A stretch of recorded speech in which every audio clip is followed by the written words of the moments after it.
बड़ी खबर लोकसभा चुनाव के तीसरे दौर से जुड़ी हुई है। प्रचार युद्ध तेज हो गया है। आज भी राजनीतिक दलों के दिग्गज नेता अपनी पार्टी के उम्मीदवारों के लिए रैलियों के जरिए जन समर्थन जुटाएंगे। आज कर्नाटक में पीएम मोदी की 4 रैलियां होनी है। आज ओडिशा दमनदीव में राहुल गांधी भी गरजेंगे। उत्तर प्रदेश में अमित शाह, बंगाल ओडिशा में नड्डा कमान संभालेंगे, वहां से हुंकार भरेंगे। तो आज देखिए कितना अलग अलग हिस्सों में तमाम बड़े दिग्गज जोर लगाते हैं। ये तस्वीर भी आपको हम दिखा रहे हैं। अमित शाह यूपी के अलग अलग हिस्सों में रहेंगे, वहां पर जनसभा करेंगे। बंगाल ओडिशा में बीजेपी के राष्ट्रीय अध्यक्ष जेपी नड्डा होंगे। राहुल गांधी भी आज मैदान में उतरेंगे और वो भी अपने समर्थन में वोट की अपील करेंगे। योगी आदित्यनाथ भी आज यूपी के अलग अलग हिस्सों में मोर्चा संभालेंगे और साथ ही अखिलेश यादव कुंदरकी, बिलारी, मुरादाबाद में और संभल में वो रैली आज करने वाले हैं। सुनीता केजरीवाल एक और दिल्ली में लगातार जोर लगा रही है। कल पूर्वी दिल्ली में रोड शो किया और आज वो वेस्ट दिल्ली में रोड शो करके अपने समर्थन में वोट की अपील करेंगी। अरविंद केजरीवाल के लिए आशीर्वाद मांगेंगी। तो ये तस्वीरें आज अलग अलग हिस्सों में तमाम बड़े दिग्गज रहने वाले हैं। तीसरे चरण के लिए किस तरीके से जोर लगा रहे हैं दिग्गज, वो आप देख पाएंगे आज दिन भर।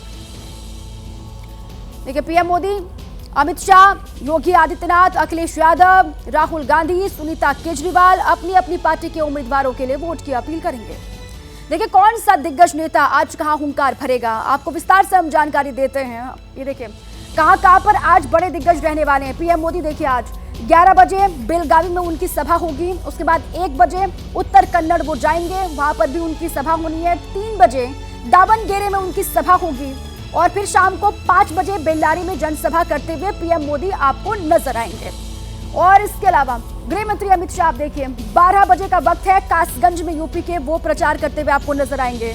उसके बाद 1:30 बजे का वक्त है, मैनपुरी में उनकी रैली होनी है और फिर 3 बजे इटावा में वो गरजेंगे, वहां से हुंकार भरेंगे। अपने पक्ष में माहौल तैयार करने की कोशिश गृह मंत्री करेंगे।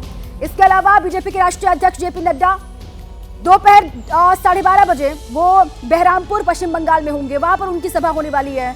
2:35 पर नादिया पश्चिम बंगाल में ही उनकी रैली होनी है और शाम को 5:50 पर तकरीबन 6 बजे के आसपास गंजम ओडिशा में उनकी रैली होने वाली है, वहां पर वो अपने पक्ष में वोट की अपील करेंगे। यूपी के सीएम योगी आदित्यनाथ आज कहां पर रहेंगे, देखिए 12:05 के आसपास का वक्त है, बरेली में वो पहुंचने वाले हैं, वहां पर उनकी रैली होगी। और 1:30 बजे का वक्त है, बदायूं वो पहुंचेंगे, वहां पर भी उनकी सभा होनी है। 3:05 पर एटा में पहुंचेंगे सीएम योगी आदित्यनाथ और वहां पर उनकी रैली आज होगी। और बड़े दिग्गज कांग्रेस नेता, कांग्रेस सांसद राहुल गांधी आज 12 बजे का वक्त है, केंद्रपाड़ा ओडिशा में उनकी रैली होने वाली है और शाम को 4 बजे दमनदीव में रैली करते हुए राहुल गांधी आपको नजर आएंगे, वहां पर जनसभा को संबोधित भी करेंगे राहुल गांधी। समाजवादी पार्टी के राष्ट्रीय अध्यक्ष अखिलेश यादव 12 बजे का वक्त है, कुंदरकी, बिलारी, मुरादाबाद में उनकी सभा होने वाली है, वहां पर अपने प्रत्याशी के लिए वोट की अपील। और आ जाइए दिल्ली, सुनीता केजरीवाल दिल्ली के सीएम और आपके स्टार प्रचारक अरविंद केजरीवाल जेल में बंद हैं, तो सुनीता केजरीवाल ने मोर्चा संभाला हुआ है। शाम को 5 बजे पश्चिमी दिल्ली में वो आज रोड शो करती हुई आपको नजर आएंगी। कल पूर्वी दिल्ली में रोड शो किया था और आज वेस्ट दिल्ली में वो प्रचार करेंगे। और बड़ी खबर आपको हम दे दें, आज कर्नाटक में पीएम मोदी की मेगा रैलियां होने वाली हैं।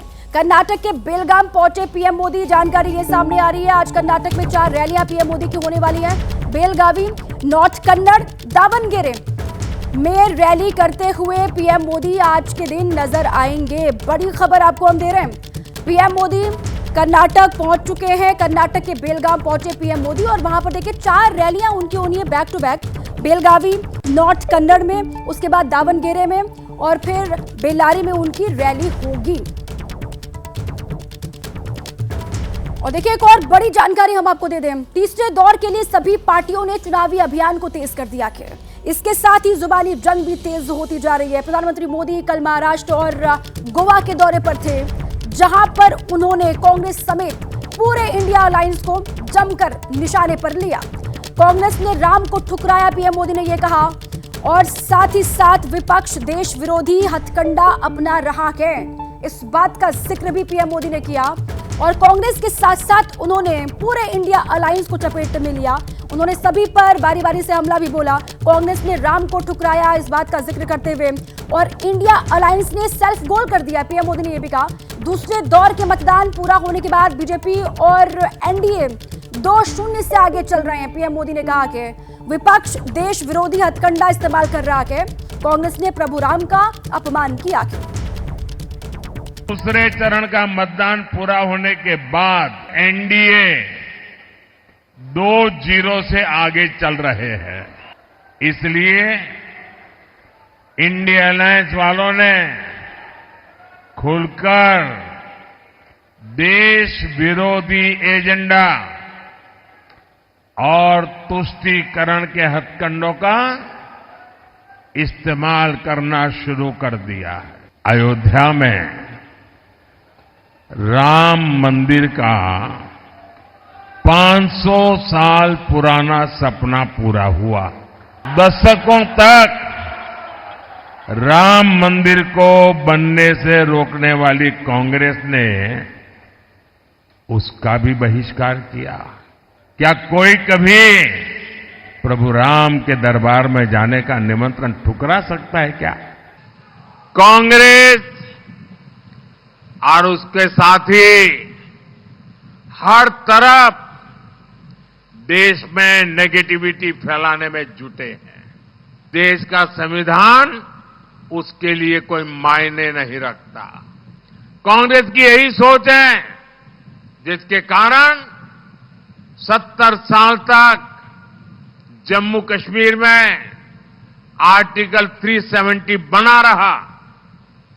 आपके एक वोट ने आर्टिकल 370 को जमीन के भीतर दफना दिया। दोस्तों, कांग्रेस की लूट जिंदगी के साथ भी और जिंदगी के बाद भी।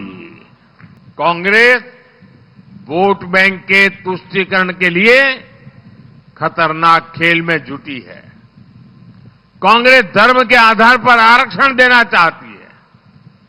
कांग्रेस एससी, एसटी, ओबीसी के हक में से एक हिस्सा अपने वोट बैंक को देना चाहती है। कांग्रेस का प्लान आपकी संपत्ति पर 55% टैक्स लगाने का है। कांग्रेस आपकी संपत्ति की जांच करके उसे अपने वोट बैंक में बांटना चाहती है।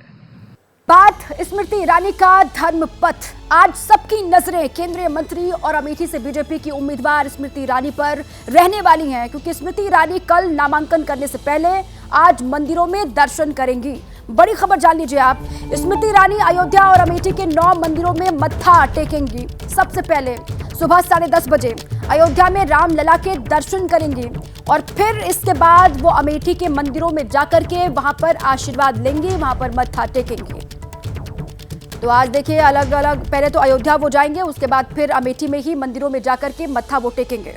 तो देखिए अभी हमने आपको बताया था कि स्मृति ईरानी कल नामांकन दाखिल करने से पहले आज अयोध्या और अमेठी के मंदिरों में जाएंगी और जीत के लिए आशीर्वाद मांगेंगी। स्मृति ने राहुल गांधी पर भी एक बड़ा हमला बोला के आपको ये भी हम दिखाएंगे, लेकिन उससे पहले जान लीजिए आज स्मृति का मंदिर दर्शन वाला पूरा प्लान आखिर है क्या, कहाँ वो जाने वाली हैं, मंदिरों में किस तरीके से वो मत्था टेकेंगे। कि देखिए कल नॉमिनेशन और आज मंदिर दर्शन।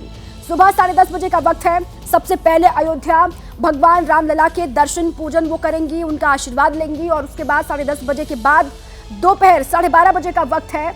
जगदीशपुर अमेठी में ही राम जानकी मंदिर में दर्शन पूजन का उनका कार्यक्रम है। उसके बाद 1:15 बजे के आसपास का वक्त बताया जा रहा है जब तिलोई अमेठी में ही बाबा बनवारी दास आश्रम में पूजा पाठ करती हुई स्मृति ईरानी नजर आएंगी। कल उनको नामांकन दाखिल करना है, लेकिन उससे पहले आज वो मंदिर दर्शन किस तरीके से कर रही है। देखिए सबसे पहले 10:30 बजे का वक्त है जब अयोध्या वो जाएंगी।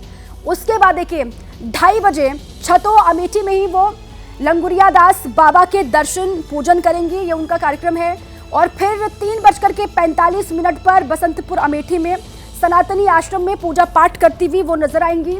और शाम को 4:30 बजे का वक्त है जब सगरा अमेठी में मौनी बाबा आश्रम में दर्शन पूजन स्मृति ईरानी करेंगी।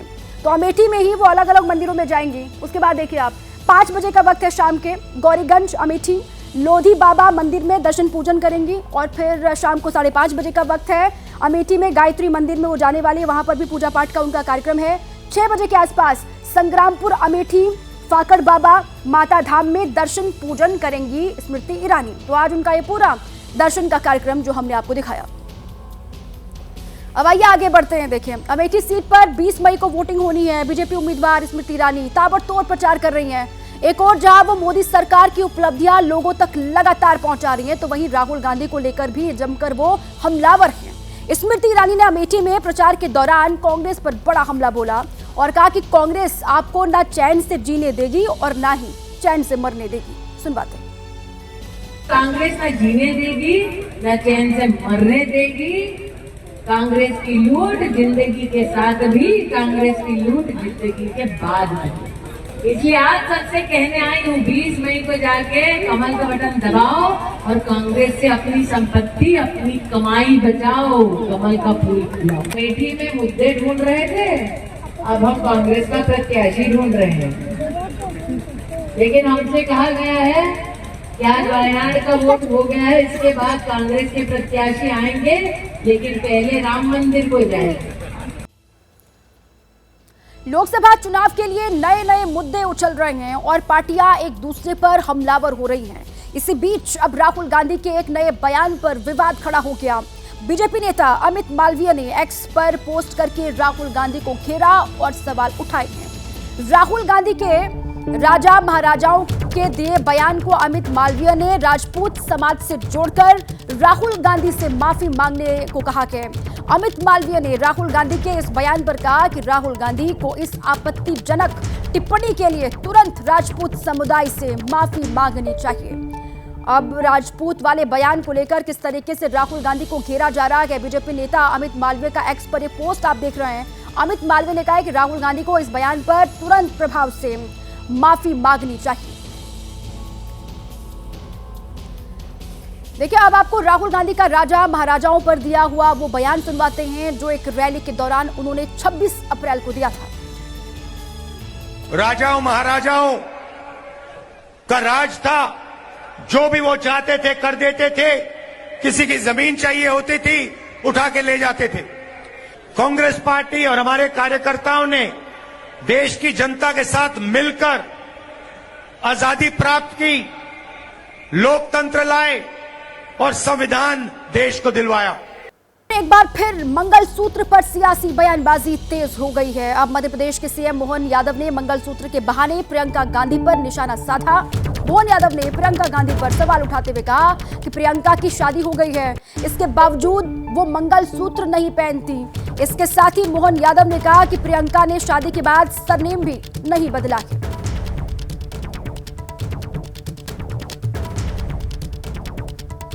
हमारे तो प्रधानमंत्री की शादी भी नहीं हुई, तुमने तो दुर्भाग्य से शादी भी वहां नहीं करी। नेहरू जी का परिवार, भगवान के यहाँ से नेहरू जी की आत्मा आंसू बहा रही होगी कि मेरे यहाँ कहाँ की पोती पैदा हो गई जो मंगलसूत्र नहीं पहन रही शादीशुदा होने के बाद। और शादीशुदा होने के बाद भी दुर्भाग्य के साथ हमारे यहाँ तो बेटी विदा हो जाए तो विदा होते ही उसका सरनेम जो वहां का लगता है वो लगाते कि नहीं लगाते। लेकिन ये वोट के भूखे लोग, ये वोट के चक्कर में अपना सरनेम भूल रहे हैं। आज भी गांधी लगा के प्रियंका भी गांधी हो गई। अरे भैया कहां से हो गई गांधी? वो असली गांधी के परिवार वाले तो आज भी बेचारे पता नहीं कहां होंगे। ये नकली गांधी वोट के चक्कर में गांधी के नाम पे वोट ले रहे हैं। देखिए, बीजेपी और कांग्रेस की बात हो गई, अब बात कर लेते हैं बीएसपी की। तीसरे दौर के मतदान का प्रचार जोरों पर है और इसी बीच बीएसपी के national coordinator Akash Anand action में आ गए हैं। आकाश आनंद ने बीजेपी, कांग्रेस और आम आदमी पार्टी को एक साथ निशाने पर लिया। आकाश आनंद ने कहा कि हमारी लड़ाई किसी पार्टी से नहीं है, हम दलित, पीड़ित, शोषित, वंचित अल्पसंख्यक समाज को उसका अधिकार दिलाने की राजनीति करते हैं। देखिए, आकाश आनंद ने क्या ट्वीट किया है, एक्स पर क्या पोस्ट किया है, वो आपको हम दिखा रहे हैं। देखिए, हमारी लड़ाई किसी पार्टी से नहीं है, हम दलित, पीड़ित, शोषित, वंचित अल्पसंख्यक समाज को उसका अधिकार दिलाने की राजनीति करते हैं और इनको गुमराह करने वाले भी उतने ही बड़े दोषी हैं जितना भाजपा और कांग्रेस। मैंने सुना है कि दिल्ली में भी एक कट्टर करप्ट पार्टी नीले रंग का पट्टा पहनकर वोट मांग रही है। ऐसे फर्जी वालों से भी सावधान रहना है। ये आकाश आनंद जो कि बीएसपी के कोऑर्डिनेटर हैं, उन्होंने निशाना साधा है बीजेपी, कांग्रेस और आम आदमी पार्टी पर।